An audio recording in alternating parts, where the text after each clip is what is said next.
Hi guys, welcome back to my channel. So today we're going to be talking about a topic that I think is really interesting, and hopefully I think some of you guys will think it's interesting as well, especially those of you guys who are bilingual. So today's topic is the executive function and how it relates to bilingualism. Cool, right? It sounds pretty cool. Now, again, I think this is interesting because I am also bilingual. At home, like when I'm talking to my family, I speak Urdu, and then out and about, like when I'm at school and I'm talking to my friends, then I speak English. So I think, again, this is really interesting. I've never heard anyone else talk about this, so I think we should just get right into it. The official definition, the official actual definition of it is that the executive function is a set of neurocognitive skills that are involved in goal-directed problem solving.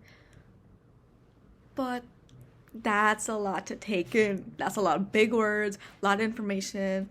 I'm sure you guys don't know what that means. It took me a while to figure out what it means. So I think a good way to think about it, and a way that's going to make you understand it more, is to think about what happens when you try to take notes during class.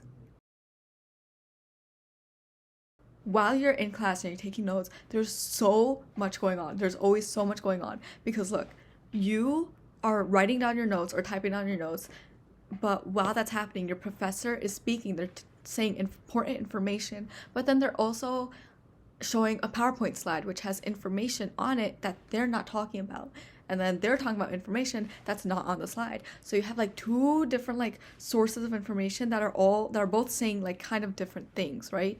And so you're writing down your notes, you're listening to what the professor is saying, you're reading what's on the slide, and you have to remember everything that the professor is saying so that you can write it down after you're done your sentence. But then you also have to remember everything that's on the slide so you can write that down after you're done your sentence as well.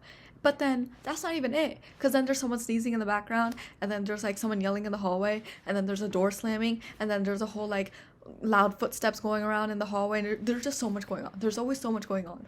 Just listening to the professor and trying to read what's on the slide, that enough is so much to take in. But then you also have so many other distractions going on. That's a lot to do. But guess what? Every time you're taking notes for a class and all that is going on, you are using your executive function. So how are you even using your executive function? What about that scenario causes you to use your executive function? Well, you're using memory to remember all the information that you're hearing and that you're reading on the slide, and all the information that you're writing down. That's you using your memory. And then you're using your inhibitory control to ignore all the distractions going on in the background. Yeah, you're hearing someone sneezing, but you have to ignore that. That's going to distract you from the information that you actually need to pay attention to. And then selective attention does something kind of similar to your inhibitory control. It lets you focus on what you actually need to focus on. And then finally, you're using planning and organizing to plan and organize your notes, to be well, where will this sentence go, and then where will this little fact go? You're planning and organizing your notes as you're writing them down. So that's pretty cool, right? I think that's pretty cool. Now, that's a lot to do, right? That's a lot of stuff to do. Well, guess what? Bilinguals do that all the time. All of the time. Literally all the time. But why? Well, they constantly have to filter out one of the languages that they know. So, like I said before, I speak Urdu and English, right? So if I'm talking to someone who only knows English, I have to ignore my Urdu. I have to inhibit my Urdu. Even though I know Urdu, I can't speak to them in Urdu. They only know English. What am I going to do speaking to them in Urdu? You know what I mean? But, even though I'm inhibiting it, that Urdu is still in my mind. It's still lingering in my mind, whether I notice it or not. It's there. It's kind of like a child. You know what? Like a child poking you over and over and over again, being like, "Hey, notice me. Hey, look. Hey, look at this thing. It's annoying. It's annoying. It sounds annoying, right? It is. It's annoying." But we get used to it. We do get used to it. And plus, being bilingual, it ends up benefiting us more than it ends up hurting us. Bilinguals get a lot of advantages from using their executive function over and over again, because the more that they use it, the stronger it gets and the better it gets at doing what it does. It's kind of like, imagine exercising one arm over and over and over again. Like, imagine I exercised this arm over and over and over again, and it got like super big, like super muscly and like super strong, right? And I did nothing with this one, like literally nothing. It's just gonna stay like this while the other one's super big. Like, I'm gonna look like lopsided, you know what I mean? That is kind of what happens with executive function, right?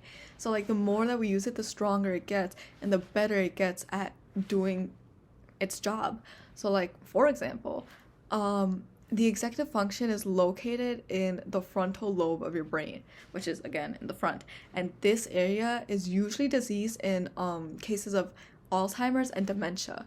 But because bilinguals use it so much, we tend to get dementia 4 years later than monolinguals, because this is strong. We got a strong frontal lobe. So yeah. And the fact that our executive function is stronger and that it's better at doing its abilities, this is what helps bilinguals be better at multitasking, inhibiting like distractions and any other information that they need to inhibit.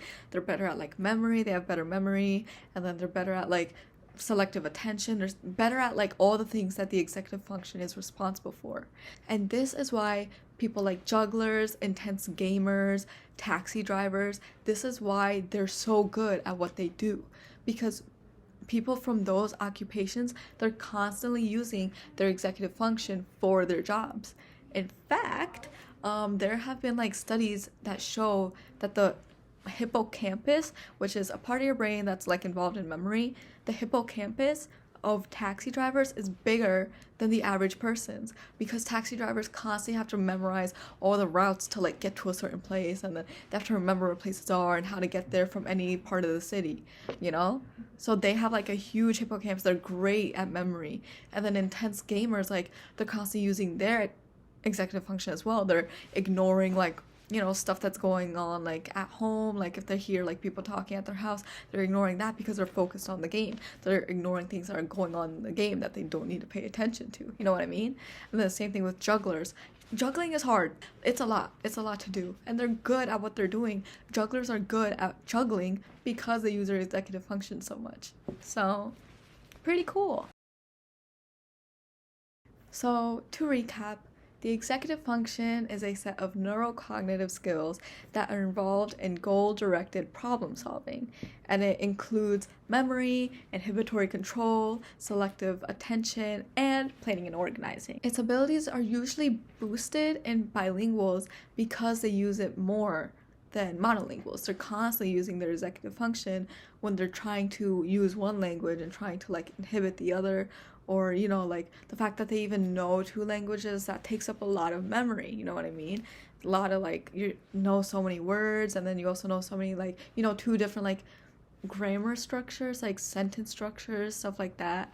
That takes a lot of information to keep track of and to, you know, inhibit when you're using one language over the other, you know what I mean? Bilinguals' experiences with inhibiting their language when using one over the other is similar to what jugglers, taxi drivers, and like really intense like gamers experience when they're doing what they're best at. They are so good at doing what they're doing. Like, jugglers are so good at juggling because they're constantly using their executive function.